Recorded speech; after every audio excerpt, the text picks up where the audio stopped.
part 2 of my review for the Redcat Tornado EPX Pro 1/10 scale 4-wheel drive brushless ready to run buggy. This buggy's been out for a while now, 5 or 6 years at least. A fair number of reviews on YouTube, but a lot of them are short and don't go into a lot of detail, and there's also quite a lot of divergent opinions out there in the world about Redcat racing. So I'm here to set you guys straight, at least with my own personal experience. I can't speak for other people. If you haven't checked out part 1 yet, you might want to do that. That's where I go into more detail about the features of the car and also sort of how this car compares to other cars that are available when you think about the price point, what you get for that, what this car is really designed to do, and so on and so forth. The TLDR on that, or TLDW, I guess, is that you get quite a lot of bang for your buck. You know, for $200, you get, first of all, a brushless car and a 4-wheel drive car. Those two things in and of themselves tend to often cost you a lot more money.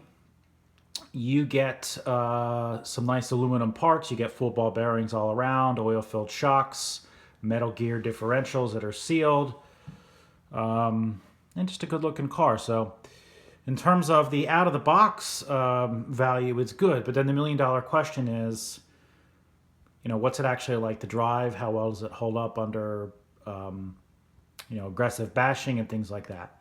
Redcat has a very mixed reputation. There's a lot of people out there who say that these cars are junk, that they are basically not worth any of your money. And of course, there's a lot of people out there who have reported that they had a good experience with them. I fall in the latter category. This is the one and only hobby grade RC car that I have, or at least the only car I've had for 30 years. But just, you know, given that experience, it's been great. This was a Christmas gift for my son. So we've had the car now for about 5 months. I would estimate total runtime for this car is 20 to 30 hours, somewhere in that range. We usually run it every weekend. Sometimes I'll run it in the weekdays just if I'm tinkering with it, you know, up and down the street to adjust some things. Most of our running has been pretty aggressive. We live in the city, you know, sometimes we'll take it to big open parking lot type areas and run it at full throttle, you know, so under high load. We run it in gravel, we run it in dirt, you know, in lots, we jump it off stuff. This car has been running the curbs and flipped, I don't even know how many times. Let's just say quite a lot. I don't do a video montage of that, but if I did, it would be very dramatic. And you can see evidence of wear on the car, just so you know that I'm not lying to you. All right. Having trouble focusing here. So, some chewed up caps on those shocks and shock mounts. You look on the bottom. And again, you can see all the scratches on that baby. So we run this car hard. What is my assessment about the durability of this car? Overall, it's great. Overall, it's great. I have had some very small issues, which I'll get to in a second. But, you know, when I think about the overall performance review of this car, I'm thinking about speed. I'm thinking about durability. How easy are parts to get? What's the range of parts upgrades? How easy is the car to work on? Stuff like that. Speed-wise, I don't have a number for you guys. I've seen estimates of anywhere from 35 to 50 miles an hour out of the box. I can tell you that subjectively, this car is really fast. You know, I've seen people throw crazy motors in here, you know, Mamba Max and Sidewinder 3s and stuff, and do straight line speed runs out in some rural road somewhere. And of course, the car's going to be much faster on that, but out of the box is pretty darn fast. And unless you're doing a straight line speed run, this stock motor has a 3300 kV Leopard stock motor. I think Leopard at least, but 3300 kV. In terms of usable speed, if you actually want to, you know, turn the car, things like that, it really has quite a lot. Let me get the body off here because I'm going to want to show you some stuff as we go through this. But I guess my bottom line on speed is that, you know, out of the box, this thing is quite fast. It's going to depend, of course, on the battery you use. This came with a Hexfly battery. It was 3,500 mAh and I believe 15C, and it's pretty fast on that. I also have a 5,000 mAh 25C Venom battery. Both of these are 2S LiPo. So it's faster on this guy. Of course, if you went up to 3S, it would be faster. I recently upgraded, it comes with a steel 64 tooth spur gear stock. I got a 58 or 56 tooth, I can't remember which, spur gear. So that's going to increase the top speed of the car. So, you know, even with those caveats though, even with the stock gear, even with the 3,500 mAh battery that Redcat sent with the car, this is a fast car, particularly for a $200 RTR. All right, so that's speed. What else can I say? What about ease to work on? Particularly if this is your first hobby grade RC car, if you're not experienced in the hobby, you're going to want to know how easy this is to work on. I've seen some people online say that this actually is not a good first car because it's not that easy to work on, and I don't really agree with that. I will say that in terms of the basic mechanical setup, this is super simple. This is a shaft-driven four-wheel drive car. My light's a little bit low here. Give me a second and see if I can fix that. All right.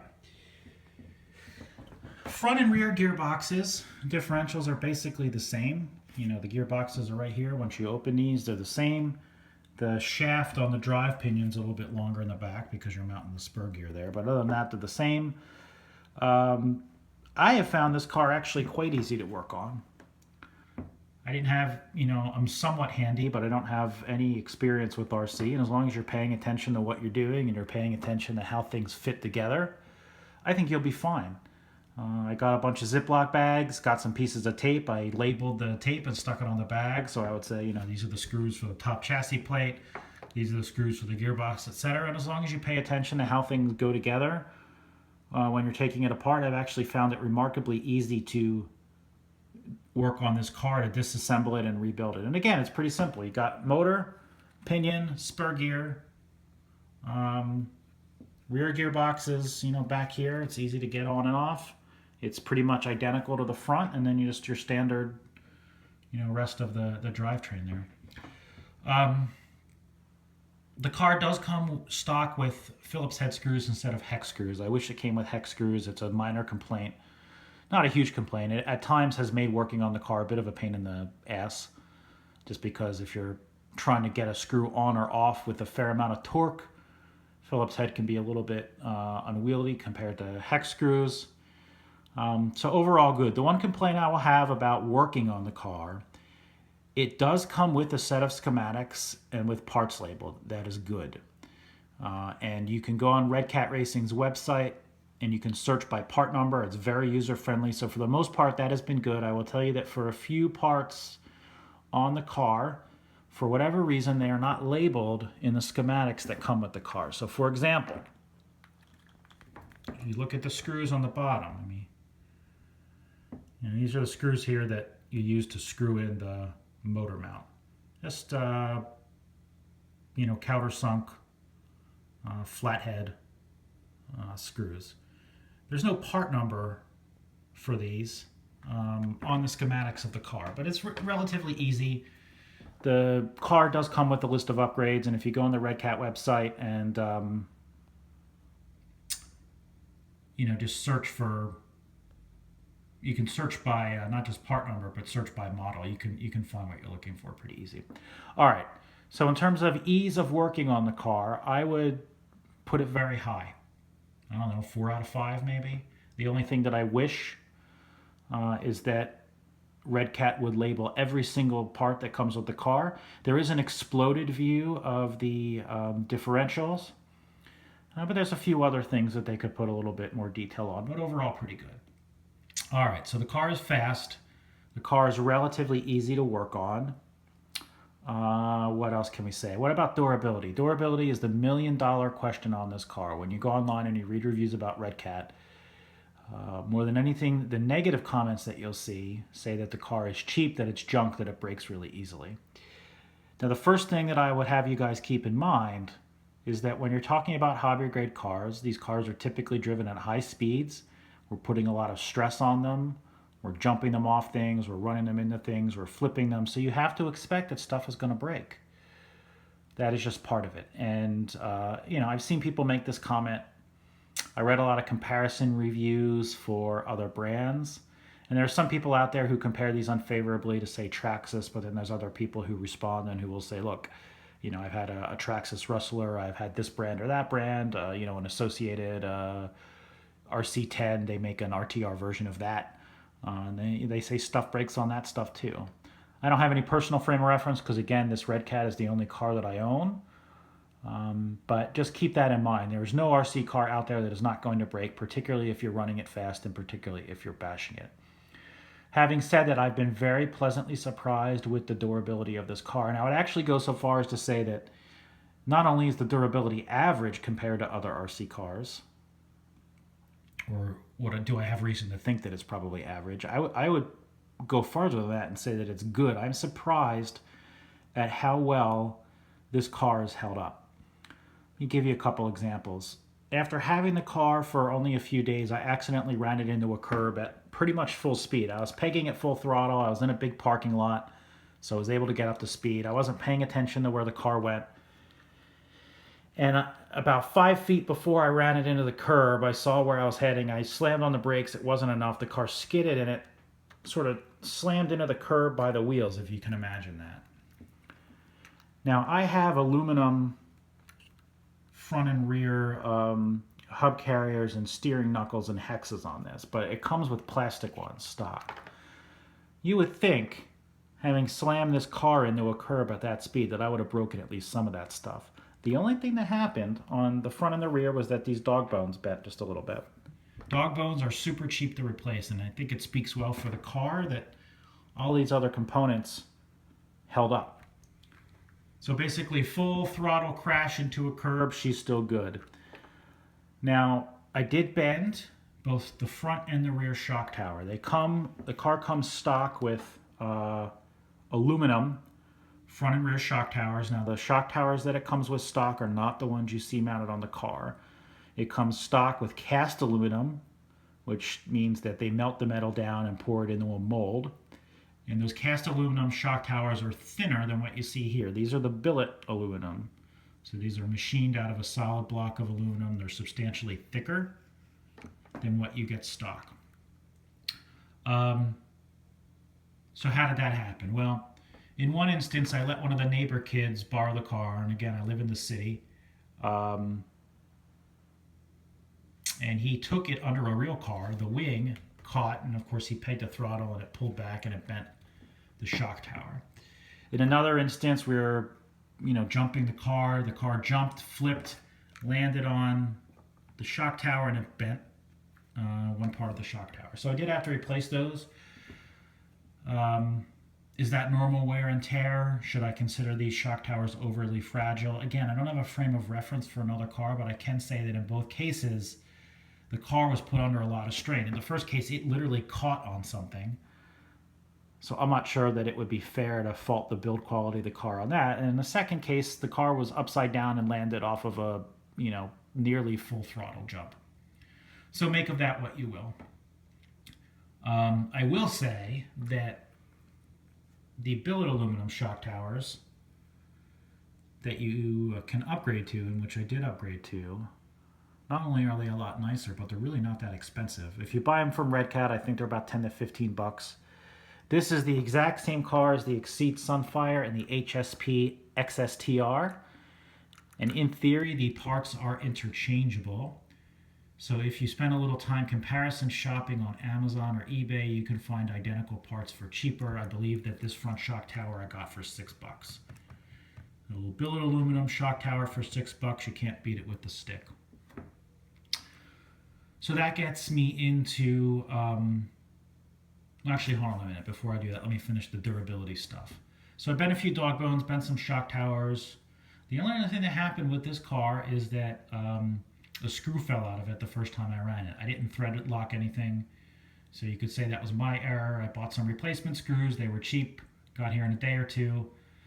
I had intended to thread lock everything because I'd been reading online that that's one of the first things you should do with a car, but that's kind of a pain in the butt. So I thought as an experiment, before I go ahead and do that, let me put the new screw in, run the car normally, but just make sure that I'm checking the screw tightness and see if anything else falls out. And in 5 months, nothing else has fallen out. So that really is the sum total of stuff that's gone wrong with this car. And again, we've run it a lot. Oh, I'm sorry.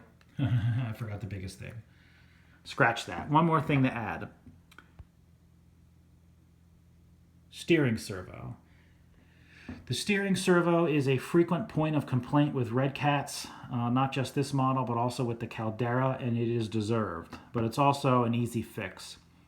This car comes stock with a steering servo from Hexfly. It's a 3CP servo.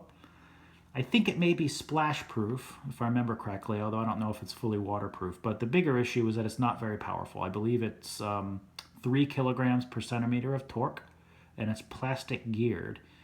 Now, you're going to want a stronger steering servo for a 4-wheel drive car than you are for a 2-wheel drive car, because that servo's got to fight against the torque of, whatever way the wheels are pulling.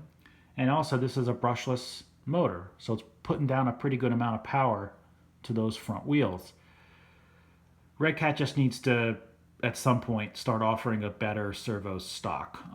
Some people have reported that their servo broke within, a half hour of running the car, something extreme like that. I did not have that problem. But I noticed about after 3 to 4 months of use, the servo still worked, but it didn't return to neutral. So the range on the servo appeared to be less. So I decided it was time to upgrade. Now, depending on how bananas you want to go, you can spend $75 or $100 on a steering servo. You can even spend $200 if you want to. But for $10, I got a Tower Pro MG996R servo, $10 off of Amazon Prime, free shipping. Not waterproof. However, it's metal gear. I forget the torque rating, but I think it's somewhere between 10 and 15 kicks per centimeter, so much more powerful than the stock servo. And the transit time is faster. It's not blindingly fast, but the stock servo, I believe, is 0.1 or 0.21 or 0.22 seconds transit time. This is 0.16, 0.17. Actually, let me turn it on here.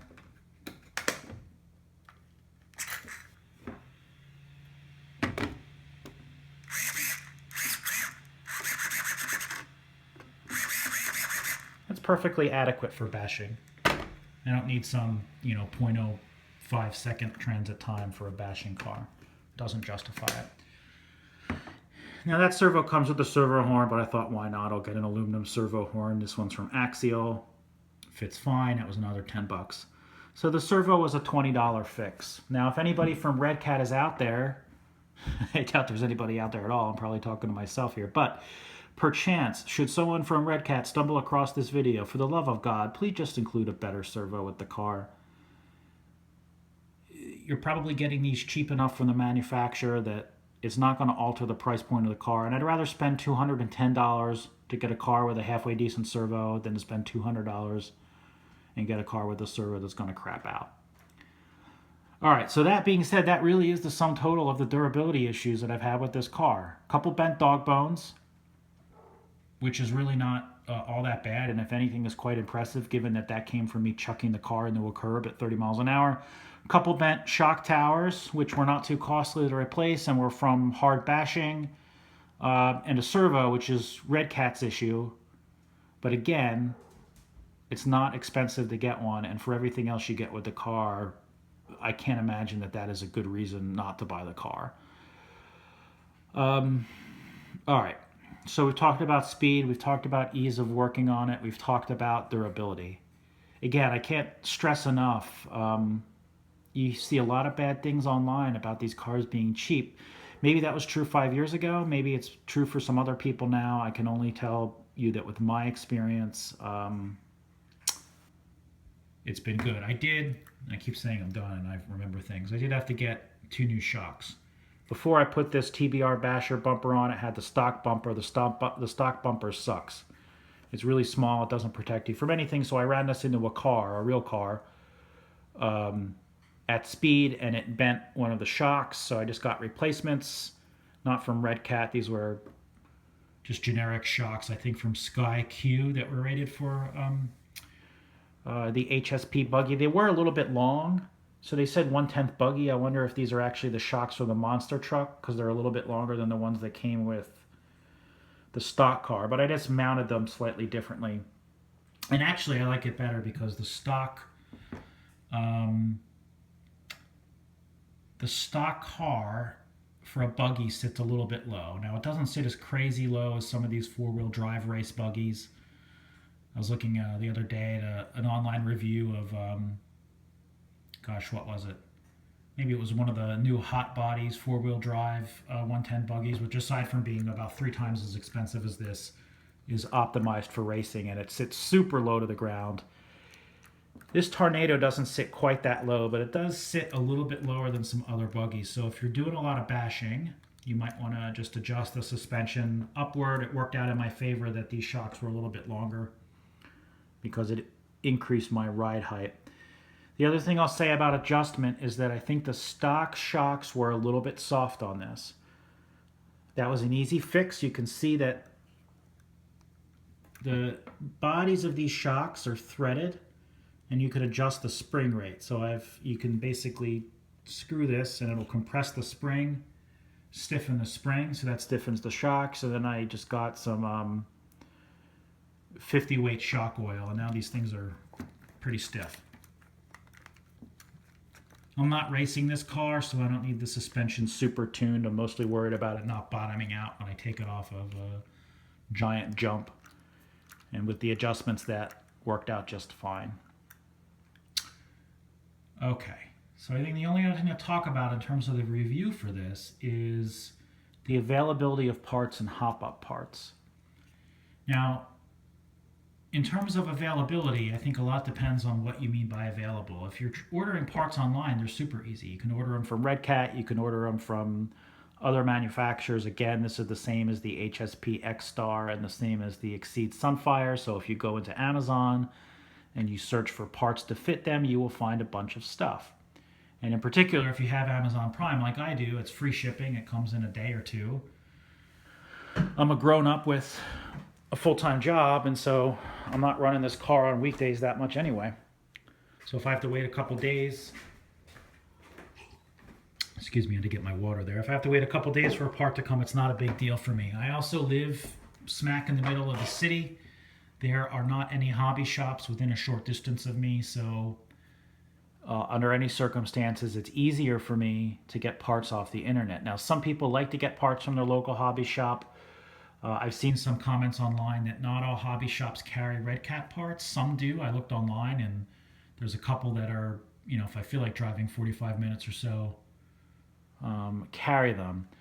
I think at least in part that's due to what unfortunately appears to be some, I don't know whether it's industry favoritism or just fanaticism in the RC car community. There's a lot of Redcat haters out there, and I've heard reports that some dealers just don't like Redcat and they just flat out refuse to stock their parts, which seems stupid to me because you're losing business and also unnecessarily, what's the word I'm looking for? Unnecessarily combative. I mean, if somebody wants to buy the car, why would you not stock parts so they can get it? So I guess be aware of that. If you live near a local hobby shop and you really would prefer to buy your parts from a brick and mortar store instead of ordering them online, check with the shop as to whether they carry Redcat components or whether they'll order them for you. But you're probably going to pay more if they mark them up, and it's so easy at this point to shop on the internet that I don't know why you wouldn't just go ahead and do that. Replacement parts, stock parts are dirt cheap, which is great if you're bashing the car. So not only are they durable, but if you have to replace them, they're really cheap. These shocks, for instance, were, I don't know, $8 or $9 for a pair. They're not super crazy, you know, nice racing shocks, but I don't need that for bashing. They work just fine for what I'm doing. They're nicer than the shocks I see on some other RTR buggies, and I broke one and I replaced it for $8, so that's good by me. You can get a lot of aluminum upgrade parts, and you can get carbon fiber upgrade parts. In fact, you could do an entire aluminum car if you want to. That would be very heavy, but if you want to bling your car out, you can get, in addition to the aluminum shock towers that I have here and the aluminum steering knuckles and hub carriers, you can get aluminum upper and lower suspension arms, aluminum gearbox housing, you can get aluminum chassis. You get a big old fat heavy aluminum car. You can get carbon fiber stuff, so there's carbon fiber shock towers, carbon fiber top chassis brace if you want. These are all from Redcat. When it comes to the electronics, I mean, those are pretty much interchangeable between all RC cars, right? So the motor mount for this Redcat Tornado is adjustable, so it can fit different size motors. I don't know if it'll fit everything, but from what I gather, some motor mounts just have one, mounting position. This is adjustable, so it can fit a bunch of different motors. You can put in whatever ESC you want. You can put in whatever receiver or steering servo you want. So if we're talking about upgrade potential for that stuff, which is the stuff that I think really matters, you can put in what you want. What about wheels? I mean, these are standard buggy wheels that mount on wheel hexes. These are not the stock tires or wheels. I wanted something that would be better for the street. So these are Proline Dirt Hogs, and these are literally $5 generic wheels. My son liked the white wheels. He didn't like the black ones that came mounted with Proline. So I bought these white wheels and mounted and glued my first set of tires. What a pain in the butt that is, but now I know how to do it. But again, you can probably find lots of wheels that'll fit on these things. What else about upgrades? It's got TBR basher front and rear bumpers. At some point, I'm going to want to upgrade the hex head screws. And there's companies that make screw sets you can buy. There's a company called RC Screws. They get mixed reviews. There's another company called Hex Screws, HEXCREWZ, I think, that appear to be very good. You can buy a giant kit of hex screws of differing lengths and stuff, and you can just mix and match to the car. That's about 25 or 30 bucks. What else? Car doesn't come with a slipper clutch. I'm not sure whether you could mount one. I suspect, looking at it, that I could probably find a Robinson Racing slipper clutch that would fit this. I'm not sure, but I think I probably could. And I hear, for other people who have this car, that there are aftermarket parts that are marketed and made for other models, but that would fit here. So for example, if you Google shocks for Redcat Tornado, you're pretty much just going to find what Redcat makes or what you get from HSP. But if you look at how these shocks mount, they mount in a pretty standard way. I don't know that every shock would fit here. You have to look at the length of the shock and the width of the shock. But I would think, and I don't have any reason to doubt, that shocks from any number of manufacturers would work on here. They may not be labeled for the Tornado. Just to give you an example, my dad just bought my son, lucky kid, a gift of the 2016 re-release of the Kyosho Optima. Now, that comes with these nice looking sort of velvet red shocks. I looked at pictures of how those mount. They look like they mount just like this one does. So I guess what I'm saying is that you have upgrade options. Now, I would be lying if I said that the upgrade options on this car are as extensive as they are for an Associated car or a Traxxas car. That's just not true. You don't have the range of manufacturers offering parts, but I think you have enough that you can pretty much upgrade anything that you would want to upgrade, and certainly any of the important stuff, the shocks, the electronics, the wheels, shock towers, right? And so on and so forth. So I think that's about it for my review. We're going on a half hour here, right? I mean, bottom line, this is a fast car out of the box, not just top speed wise, but it accelerates very quickly. It is, in my own personal experience, at least, I can't speak for anybody else, extremely durable. You can bash the crap out of this thing. It is easy to work on.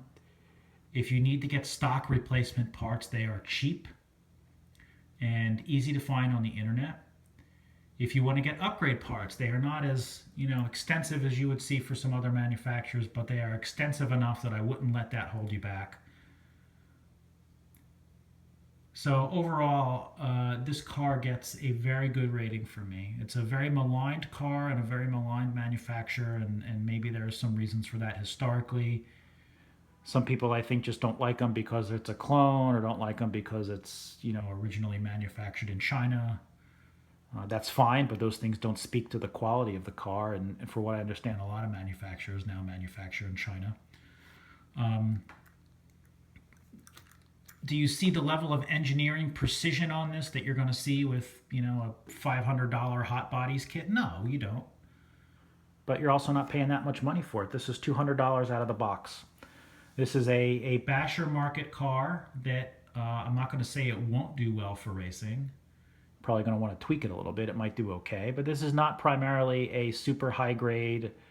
I want to drop $800 to $1,000 on my car, and I'm going to be racing every weekend kind of car. If you're doing that, you're not looking at this car anyway. This is an entry-level car to get into the hobby, to have fun with. You want it to be durable, but it is. You want it to be fast, but it is. You want it to have upgrade potential to keep you interested, but it does. So yeah, good experience with this. If you guys have any questions, feel free to put them in the comments. But if you're on the fence about this car, you don't know whether to buy it, you don't know who to believe in terms of the stories, my own experience has been very, very positive. All right, guys, I got to run. Hope this helped at least one person out there, and you guys take it easy. See ya.